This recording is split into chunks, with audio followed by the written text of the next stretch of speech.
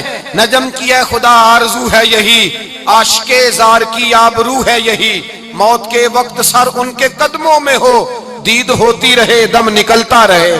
حضور پہنچ جاتے ہیں. نبی پاک تشریف لائے، بیٹھے سرانے. حضور نے جب اپنا برف سے ٹھنڈا اور کستوری سے زیادہ خوشبو والا ہاتھ اس کے بالوں میں پھیرا، آنکھیں کھولی، حضور نے فرمایا چل کلمہ پڑھ جا، چل میرا کلمہ پڑھ جا. ساری دنیا در رسول پہ آ کے کلمہ پڑھے اور حضور اسے کلمہ پڑھانے گھر تشریف لے گئے. یہ ایک مزدور کو، ایک محنت کرنے والے کو اعزاز دیا. گھر گئے، کلمہ پڑھ لے. اس نے اپنے والد کی طرف دیکھا اور والدہ کی طرف دیکھا. ماں باپ یہودی ہیں، رونے لگے، کہنے لگے بیٹا یہ ہم سے زیادہ بڑھ کر تیرے حق میں خیر خواہ ہے، جیسے کہتے ہیں کر لے. اس نے کلمہ پڑھا اور حضور کی گود میں لوٹ پوٹ ہونے لگا. کلمہ پڑھا، روح پرواز کر گئی. شارحین کہتے ہیں جب نبی پاک وہاں سے نکلے تو حضور نے فرمایا اٹھاؤ اس کی میت کو.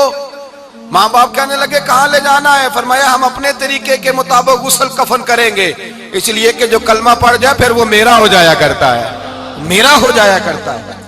بھائی یاد رکھیں، مزدور کو حضرت ربیعہ بن کعب فرماتے ہیں میں حضور کو وضو کراتا تھا، رات کا وضو میری ذمہ داری تھی، صرف ایک وضو رات کا. ہمارے ہاں تو 25 سال مزدور مزدوری کر کے چلا جاتا ہے، پر وہ مزدور ہی رہتا ہے، وہ مزدور ہے، اس کا کوئی اعزاز نہیں، کوئی اس کے لیے وہ کہتے ہیں اب بابا جی آپ کو کھانسی زیادہ آتی ہے، اپنے بیٹے کو لگا دیں، کسی اور کی ڈیوٹی لگا دیں، اب آپ کام نہیں کر سکتے. 25 سال نوکری کی، ملا کیا؟ حضرت ربیعہ کہتے ہیں میں وضو کراتا تھا رات کا. میرے نبی پاک نے فرمایا شادی کیوں نہیں کرتا؟ تو میں نے کہا یا رسول اللہ نہ میرے پاس حسن ہے، نہ پیسے ہیں، نہ کوئی کاروبار ہے، مجھے کون رشتہ دے گا؟ میرا روپ بھی نہیں تے میرا رنگ بھی نہیں، میں نے یار مناؤن دا ٹانگ بھی نہیں، کون مجھے رشتہ دے گا؟ کہتے ہیں حضور خاموش ہو گئے. دوسرا دن آیا تو میں وضو کرانے پہنچا تو نبی پاک نے فرمایا شادی کیوں نہیں کرتا؟ کہتے ہیں میں نے کہا حضور کون رشتہ دے گا؟ وہی 3 باتیں دہرائیں، نہ پیسے ہیں، نہ حسن ہے، نہ کوئی کاروبار ہے، نہ مکان ہے. فرمایا حضور نے تیسرے دن پھر کہا. جب دوسرا دن ہوا نا تو حضور نے کہا، حضور خاموش ہوئے میرے جواب پر. میں نے کہا یار کتنا بیوقوف ہوں، حضور روز پوچھتے ہیں اور میں جواب ہی نہیں دیتا. کہتے ہیں تیسرے دن میں نے ارادہ کیا آج نبی پاک پوچھیں گے تو میں کہوں گا حضور جیسے دل کرتا ویسے ہی کرا دیں. کہتے ہیں تیسرے دن میں گیا، سارا وضو کرا لیا پر نبی پاک نے پوچھا ہی نہیں. میں ارادہ کر کے گیا تھا کہ آج پوچھیں گے تو بتا دوں گا، حضور نے پوچھا ہی نہیں. فرماتے ہیں وضو مکمل ہو گیا، میں دروازے تک چلا گیا تو مصطفیٰ نے آواز دی. فرمایا واپس پلٹ نہ، میں پلٹا تو حضور نے فرمایا تو شادی کیوں نہیں کرتا؟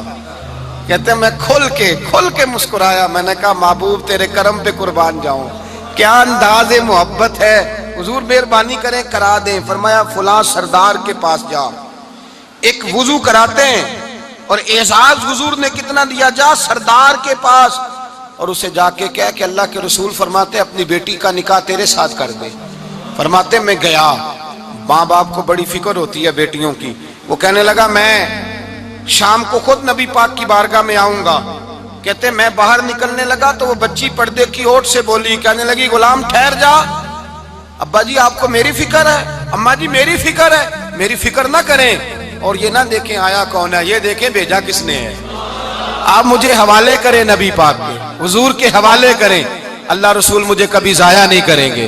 حضرت ربیہ کہتے ہیں حضور نے میری شادی کا بندوبست کیا۔ حضرت بریدہ اسلمی سے کہا کہ تو اس کے لیے کھجور کی گٹھلی کے برابر سونا لا۔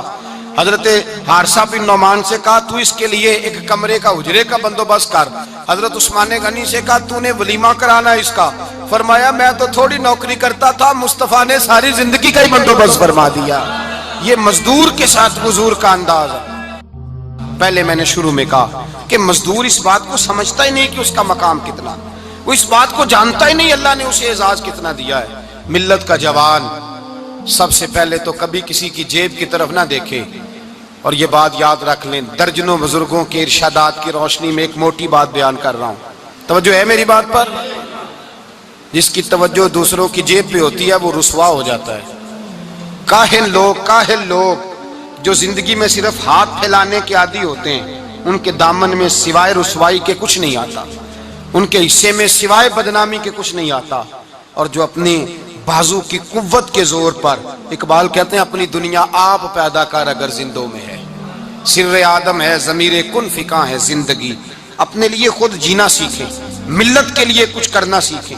معاشرے کے اندر اس سے ادھار پکڑ کے اس کو دے دیا تو اس سے پکڑ کے اس کو دے دیا، 2 دن اس کے پاس چلے گئے لینے تو 4 دن اس کے پاس چلے گئے، کبھی کو دوست باہر سے آ گیا تو اس کے پیچھے بھاگنے لگے، چاپلوسی کرنے لگے، 2-4 جوڑوں کی خاطر، ایک موبائل کی خاطر چھوڑیں اس دھندے سے باہر آئیں۔ میں نے کہا ایک پیشہ برا ہے، ایک پیشہ، اور وہ ہے ہاتھ پھیلانا، باقی کوئی پیشہ برا نہیں۔ 18 گھنٹے مزدوری کرو، نکلو باہر، نکلو میدان میں آؤ، جدوجہد کرو، مزدوری کرو جب تیرا ہاتھ مزدوری تک جائے۔ اور یاد رکھو رزق حلال کھانا ہے اور رزق حلال ہی کھلانا ہے، یہ وقار ہے، رزق حلال مومن کا وقار ہے۔ جو لوگ لقمہ حرام کھاتے ہیں وہ اپنا وجود کھو بیٹھتے ہیں، روحانی طاقتیں کھو بیٹھتے ہیں۔ میرے اعلیٰ حضرت رحمت اللہ علیہ فرماتے ہیں جس کا نماز میں دل نہ لگے، جس کا مسجد جانے کو دل نہ کرے، جس کا عبادت پہ توجہ نہ ہو، جس کا دین کی طرف رغبت نہ ہو، اسے غور کرنا چاہیے کہ اس کا کہیں رزق میں لقمہ حرام تو شامل نہیں ہو گیا۔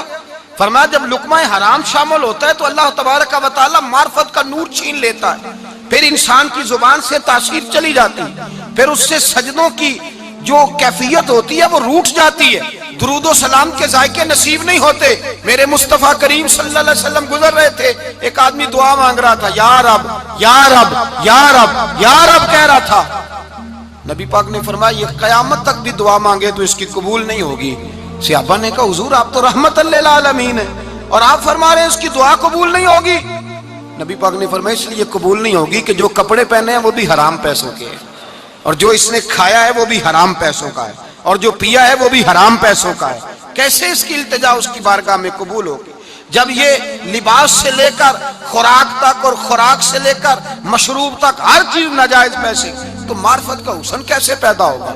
فجر میں آنکھ کیسے کھلے گی؟ قرآن پاک کی طرف دل کیسے جائے جب تیرے اندر رزق حلال جاتا ہے؟ حضرت بایزید بستامی فرماتے ہیں تو محنت کر کے حلال کی روٹی کھا، وہ تیرے وجود کے اندر جا کے نور بن جائے گی، اور ایسا نور بنے گی کہ وہ روٹی تجھے صبح خود جگا کے بیدار کرا کے اللہ کی بارگاہ میں جھکا دے گی۔ رزق حلال کھائیں، محنت کریں، جدوجہد کریں۔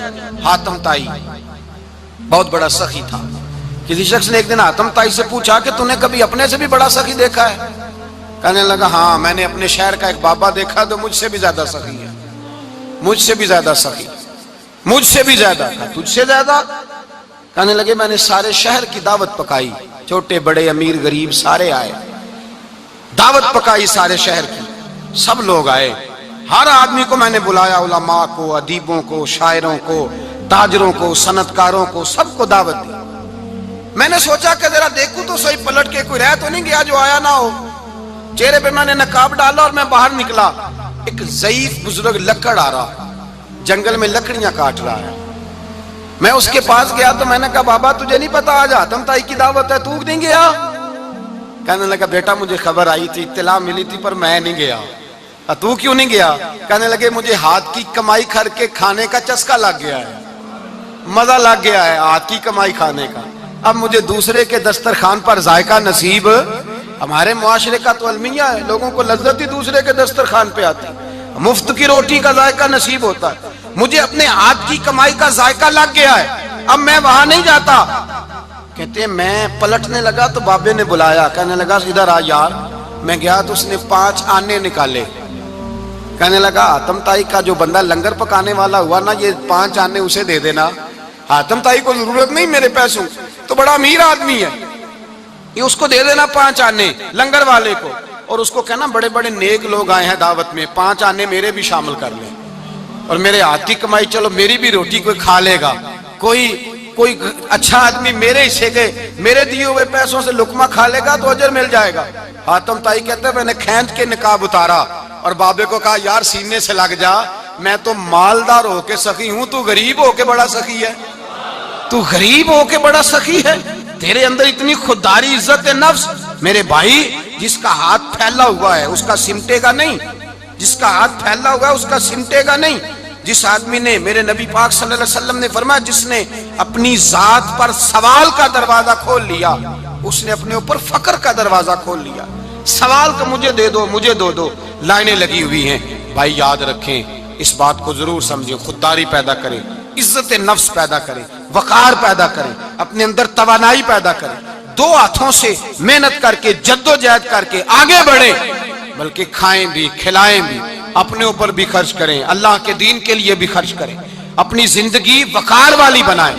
ایک وقت نہیں 18 گھنٹے کی مزدوری کریں۔ میرے حبیب پاک علیہ السلام نے فرمایا جو بندہ سویرے مزدوری کرنے گیا اور شام کو تھک کے سو گیا، اللہ اس کے سارے گناہ معاف فرما دے گا۔